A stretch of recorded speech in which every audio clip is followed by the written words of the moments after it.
Kepolisian Resort Besar Surabaya menangkap Ivan Sugianto, pelaku perundungan dan persekusi terhadap pelajar SMA Gloria II yang viral di media sosial. Pengusaha klub malam itu dijemput oleh petugas gabungan dari kepolisian dan Satgas Pengamanan Bandara Juanda. Tepat pukul 4 sore, tim gabungan dari PPA dan Polrestabes Surabaya dibantu oleh Satgas Pengamanan Bandara Juanda menangkap Ivan Sugianto di terminal kedatangan Terminal 1, Gate 4. Ia mengenakan masker putih. Ivan yang baru saja tiba dari penerbangan Jakarta Surabaya dijemput sendirian oleh petugas gabungan. Saat ditunjukkan surat perintah penangkapan oleh petugas Satreskrim Polrestabes Surabaya, Ivan tidak bisa berkutik. Sebelumnya, Ivan Sugianto mengatakan akan menyerahkan diri ke Polrestabes Surabaya. Penyerahan diri ini menyusul video viral yang memaksa siswa SMA Gloria II untuk bersujud dan menggonggong akibat berkonflik dengan anaknya. Rencana penyerahan diri tersebut disampaikan melalui rekaman video. Dalam video itu, ia juga menyampaikan permintaan maaf dan menyesali atas perbuatannya. Agak ada beberapa hal yang saya harus kritisi juga untuk Polda Jatim ya, yang katanya orang tuanya sudah berdamai, terus Poltabes yang jauh-jauh hari sudah mengatakan kasus ini sudah diselesaikan dengan perdamaian, sampai akhirnya admin Humas Poltabes itu harus menghapus cuitannya gitu di X. Jadi yang sebenarnya terjadi itu bukan perdamaian sukarela gitu loh, tapi ada upaya intimidasi yang dilakukan dalam pertemuan itu yang kemudian diviralkan oleh Ivan lewat video bahwa seolah-olah sudah berdamai dengan pihak keluarga. Yang menjadi pertanyaan di waktu itu, siapa yang merekam video itu?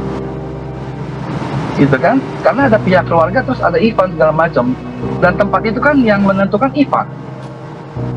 Pihak keluarga Ethan itu mau datang itu karena punya itikat baik supaya sudahlah, kasus ini sudahlah supaya tidak ada efek ke depan buat Ethan gitu. Karena Ethan ini kan secara psikologis kan dia sudah terpukul sekali kan gitu loh. Beredar sebuah surat, Ivan Sugianto dilaporkan ke Polrestabes Surabaya di media sosial. Dalam surat laporan yang diposting, tertulis jika Ivan Sugianto dilaporkan ke Polrestabes Surabaya tertanggal 12 November 2024. Adapun dalam surat tersebut juga menuliskan jika Ivan Sugianto dilaporkan atas kekerasan terhadap anak atau ancaman kekerasan. Adapun pihak yang melaporkan Ivan adalah Lazarus Setio Pamungkas. Postingan ini mendapatkan respon dan dukungan dari netizen yang dengan semangat memberikan dukungan agar Ivan mendapatkan ganjaran atas perbuatannya.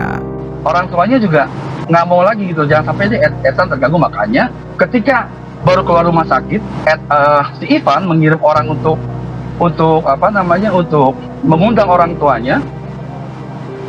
Akhirnya disetujui sama orang tuanya karena apa? Ada ancaman kan, kalau nggak mau datang ya udah nanti Ivan dan kelompok CS-nya yang datang ke rumah. Padahal itu orang tuanya, ibunya baru keluar dari rumah sakit. Jadi kejadian yang sujud menggonggong itu bukan cuma satu kali, yang di film itu, yang di viral itu kan cuma satu kali, dan yang kedua kali itu terjadi di ruangan sekolah waktu terjadi mediasi antara Ivan, terus orang tuanya Ethan dan pihak sekolah. Di situ Ivan memaksa Ethan untuk bersujud dan menggonggong, dan di situ orang tuanya, mamanya sampai pingsan karena syok. Syoknya dalam arti dia sebagai orang tua gagal, nggak bisa melindungi anaknya. Siapa yang nggak miris dengan perasaan seperti itu kan? Adapun kasus dari Ivan yang mengintimidasi siswa SMA di Surabaya juga mendapatkan tanggapan dari John LBF. Bahkan dengan tegas, John akan melaporkan Ivan ke polisi. Selain itu, John mengatakan bahwa tidak ada kata damai untuk Ivan karena dinilai sangat arogan terhadap siswa SMA. John dengan tegas mengatakan bahwa dirinya akan mengawal kasus ini hingga tuntas. Bahkan John mengesankan bahwa Ivan yang merupakan pengusaha di Surabaya harus mendapatkan efek jera dan harus ditindak secara pidana. Habis ini saya akan kawal, setelah KPAI saya akan ke Barreskrim karena jujur saya nggak percaya nih, maaf ya Polda Jatim, saya tidak percaya nih gitu loh. Karena kenapa kasus ini harus viral dulu kah baru proses ini jalan gitu. Padahal kita sama-sama tahu anggaran Polri ini kan setiap tahun nambah nih. Masa setiap tahun semakin banyak anggota yang lucu? Harusnya kan sudahlah, tidak usah viral baru, tapi langsung diproses gitu loh. Ini jangan sampai ada stigma yang hidup tumbuh di masyarakat. Kalau orang kaya melawan orang miskin itu mediasi untuk menguntungkan orang kayanya. Nanti orang miskin kalau melawan orang kaya, orang miskin yang dikriminalisasi.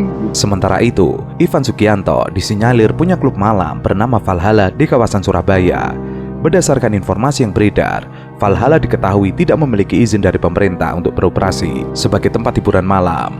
Diketahui, tempat dugem milik Ivan ini tidak hanya ilegal beroperasi melainkan juga diprotes oleh warga setempat. Sebab bangunan hingga manajemen operasional klub Valhalla disebut tidak memenuhi standar ketentuan hiburan malam. Suaranya bikin bising, tidak ada peredam sehingga warga sekitar komplain. Satu, itu kasus kenapa lama sekali. Kedua, yang dilakukan Ivan itu benar-benar tidak manusiawi, gitu loh. Urusan anak-anak seharusnya diselesaikan oleh anak-anak, bukan kemudian orang tua, gitu loh. Apalagi suruh orang, setahu apa ya, maksudnya seumur hidup saya baru kali mungkin saya melihat ada kasus orang tua nyuruh anak-anak bersujud dan menggonggong, dan dilakukan di depan publik, di lingkungan sekolah juga. Itu kenapa akhirnya saya pikir ya udah, kalau memang gentle kita fight saja man to man. Dan itu saya bersyukur juga ya, akhirnya itu jadi trigger untuk membongkar kasus ini kemudian jalan.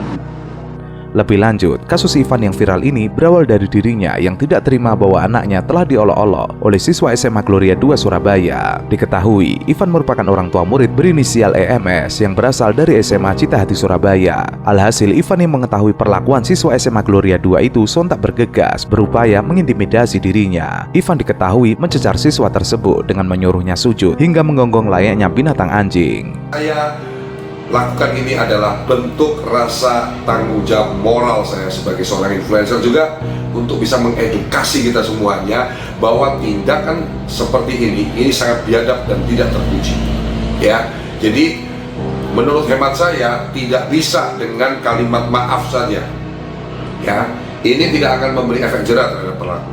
Bahkan saya pun mendapat banyak informasi ya dari teman-teman, dari netizen dan lain-lain. Ya, ada video-video yang menceritakan jejak digital si oknum ini, ya, yang bersangkutan ini memang troublemaker.